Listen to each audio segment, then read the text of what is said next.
এইটা কাঞ্জিবরম। আচ্ছা, এটা কাঞ্জিবরম একদম পিওর হ্যান্ডওভেন কাঞ্জিবরম। আমি সব খুব একটা পড়ি না, কিন্তু আমার দেখতে লোপাতি এদিকে একবার এদিকে। 12 বছর হয়ে গেল আজকে প্রথার। সত্যি কখনো ভাবিনি যে 12 বছর যে এইরকম একটা মানে আমার যেটা কাজ নয়, সেরকম কাজ নয় তো বটেই, কিন্তু ভালোবাসার জিনিস নিয়ে শুধু 12 বছর কাটিয়ে দেওয়া যায়, এটা আমার কাছে একটা সত্যি বিষয়। আজ 12 বছরে কতটুকু কি করতে পেরেছি জানি না, কিন্তু কিছু মানুষের কাজ হয়েছে। আমার কিছু যেহেতু প্রথা মানে কালার নিয়ে কাজ করে, কালার খুব মনকে ভালো রাখে, ফলে সেই ক্ষেত্রে আমি বিশেষ করে খুব উপকৃত।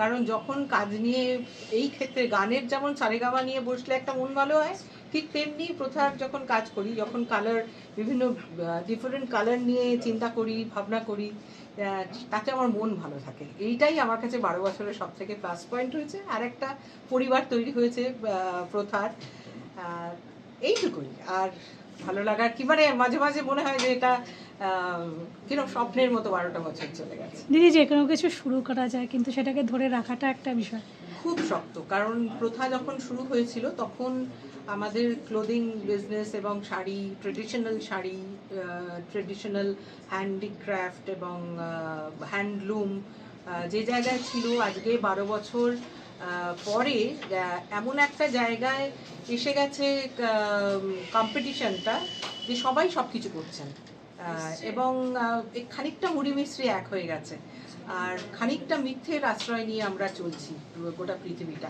এইটা আমাকে খুব কষ্ট দেয়, এবং সেই জায়গাটা যাতে অনেস্টলি খুব সৎভাবে এই জায়গাটাও থাকতে পারি, সেটার একটা আপ্রাণ চেষ্টা, কিন্তু খুবই কষ্টের। কারণ আমি পুরোপুরি এই প্রথার দিকে মন দিয়ে থাকতে পারি না, কারণ আমার সব ক্ষেত্রেই মনে হয় যে গান বাজনা আমাকে সব দিয়েছে। আজকে প্রথারও যে 12 বছর চলছে, সেটাও বাই লোপামুদ্রা মিত্র না থাকলে হয়তো হতো না। সেই ক্ষেত্রে আমার কাজটাও কঠিন, প্রমোশন হয়ে যাচ্ছে, কিন্তু ভালো লাগা আছে। শেষ প্রশ্ন, সেটা হচ্ছে বাঙালির শ্রেষ্ঠ উৎসব দুর্গাপুজো প্রায় দোরগোড়ায়, সেই জায়গায় দাঁড়িয়ে তোমার পরিবার, মানে তোমার প্রথার পরিবারের সকলকে কি বলতে চাও, আর কি রয়েছে তাদের জন্য? আমার প্রথার পরিবার, আমার গানের পরিবার, আমার তার বাইরের পরিবার, সবাইকে একটা কথাই বলতে চাই যে পৃথিবীটা তো খুব জটিল পরিস্থিতির মধ্যে দিয়ে যাচ্ছে।